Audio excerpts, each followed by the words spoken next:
পরম প্রেমময় শ্রী শ্রী ঠাকুরের শ্রীহস্ত লিখিত সত্যনারায়ণ থেকে একটি বাণী ও পরম পূজ্যপাদ শ্রী শ্রী বড়দার অনুবাদ আপনাদের সঙ্গে আজকে তুলে ধরছি। পরম প্রেমময় শ্রী শ্রী ঠাকুরের শ্রীচরণে প্রণাম। পরম পূজ্যপাদ পরমারাধ্যা জগজ্জননী শ্রী শ্রী বর্মা, পরম পূজ্যপাদ শ্রী শ্রী বড়দা, পরম পূজ্যপাদ শ্রী শ্রী আচার্যদেব শ্রীচরণে আমার ভূমিষ্ঠ প্রণাম। সকল দাদা ও মায়েদেরকে আমার আন্তরিক রাজনীত জয়গুরু শ্রদ্ধা ভক্তি প্রণাম। আজকের বাণীটি হলো, দৌড়ে যাও কিন্তু হাঁপিয়ে যেও না, আর হোঁচট খেয়ে যাতে না পড়ো দৃষ্টি রেখো। বাণীটি পাঠের পর শ্রী শ্রী বড়দা বলছেন, এক্ষেত্রে দুই দিকেই নজর রাখতে হবে।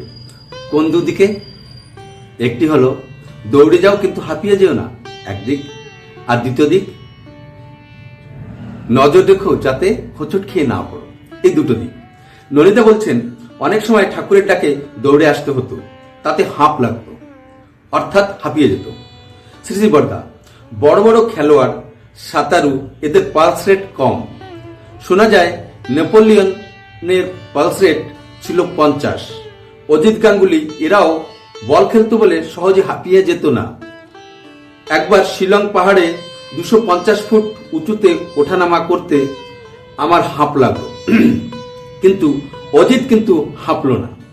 কারো আবার জন্ম থেকেই দম খুব বেশি, গলার খুব জোর আওয়াজ, কাজ করতে যে হাঁপ যদি না লাগে হোঁচট খেয়ে নাও পড়তে পারে, কারণ শরীরে ব্যালেন্স থাকে, দমও থাকে।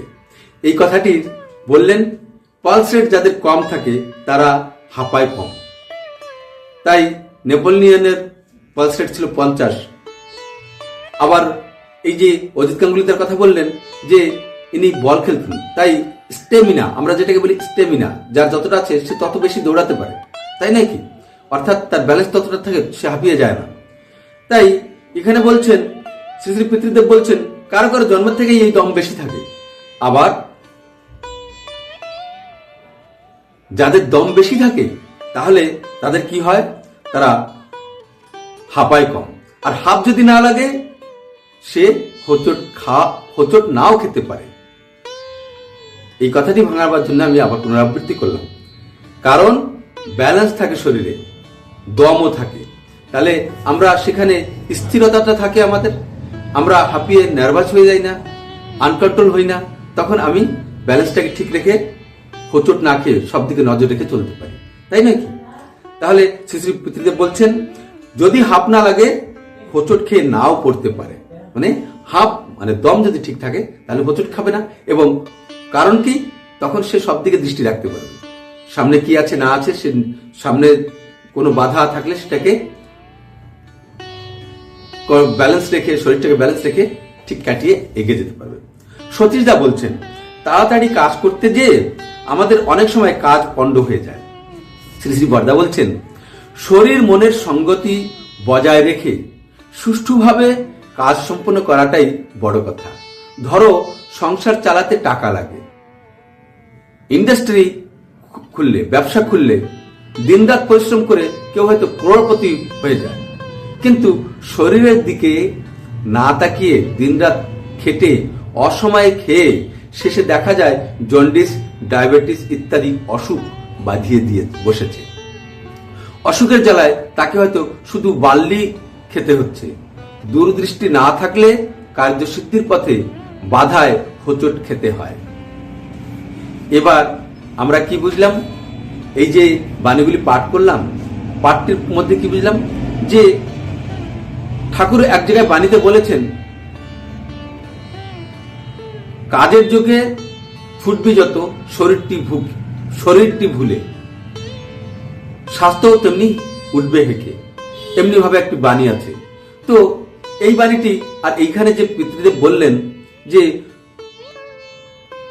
শরীর দিকে না তাকিয়ে দিনরাত খেটে অসময় খেয়ে শেষে দেখা যায় জন্ডিস, ডায়াবেটিস হলো, তাহলে ঠাকুরের বাণী শরীরটি ভুলে কাজের যুগে ছুটতে হবে। অর্থাৎ এখানে ঠাকুর বলতে চেয়েছেন, শরীরের যে আরাম চায়, শরীরের সুস্থতার দিকে ধ্যান রাখতে বলেছেন, কিন্তু আমার শরীরটা খারাপ হয়ে যাবে, এটা করা যাবে না, ওটা করা যাবে না, এ করতে গেলে হবে না, এরকম ভাবে বেশি চিন্তা না করে শরীরের প্রতি যত্ন নিতে হবে। কিন্তু শরীর মুখ্য হয়ে যদি আমি কাজকর্মে যেটা করা উচিত তার নির্ধারণ করি, সেটা ভুল হবে। তাই পিতৃদেব এখানে বলছেন শরীর মনের সঙ্গতি বজায় রেখে চলতে হবে। আর এই শরীর ও মনের সঙ্গতি বজায় না রেখে ঠিকভাবে যদি কাজ সম্পূর্ণ না করি তাহলে কি হবে, আমরা রোগে ভুগে পড়তে পারি। তাই বলছেন দূরদৃষ্টি না থাকলে, অর্থাৎ কি করলে কি হয়, কেমন ভাবে কি করতে হয়, সেটা যদি বুঝে সুঝে না চলি তাহলে কার্যসিদ্ধির পথে বাধা যখন আসবে তখন হোঁচট খেয়ে পড়তে হবে, হোঁচট খেতে হবে, অর্থাৎ অসুবিধায় পড়তে হবে, বিপদের সম্মুখীন হতে হবে। তাহলে এবার দূরদৃষ্টি না থাকলে কার্যসিদ্ধির পথে বাধা আসবে, এটা ঠিক। তাহলে দূরদৃষ্টিটা কি করে আসবে, কার্যসিদ্ধিটা কিভাবে হবে? আমাদের এর মূলে রয়েছে যজন যাজন ইষ্টপ্রীতি। এই তিনটে নীতি মাথায় সবসময় রেখে চলতে হবে। আর এই তিনটে নীতি সবসময় সতর্ক হয়ে চলতে গেলে কি করতে হবে, নাম ধ্যান পরায়ণ হয়ে চলতে হবে। যজনটা কি, নাম ধ্যান প্রার্থনা, ঠাকুরের নির্দেশ মনে রেখে সেভাবে নিজেকে পরিচালিত করা। এভাবে যদি আমরা চলতে থাকি তাহলে আমরা দূরদৃষ্টিটা বেড়ে যাবে। কেননা ঠাকুর প্রত্যেকটি জিনিস সুন্দরভাবে বলে দিয়েছেন, এবং আমরা যখন নাম ধ্যান পরায়ণ হয়ে থাকি, ইষ্টচরণে চলতে থাকি, তাকে স্মরণে রেখে চলতে থাকি, তখন আমরা অ্যালার্ট থাকি। তিনি সাড়া প্রদান করেন, সেই সাড়াগুলি আমরা বুঝতে পারি, ঠিক আছে না? আর সাড়া যখন পাই যে এখানে গেলে এটা হবে, ওখানে গেলে এটা হবে, এইভাবে এখানে এই সময়টাতে স্থান কাল পাত্র বিশেষ কখন কি করতে হবে, এগুলি করার জন্য আমরা অ্যাক্টিভ হয়ে উঠি। তাই নাম ধ্যান করে নিজেকে অ্যাক্টিভ রাখতে হয়। তার সঙ্গে লিঙ্ক,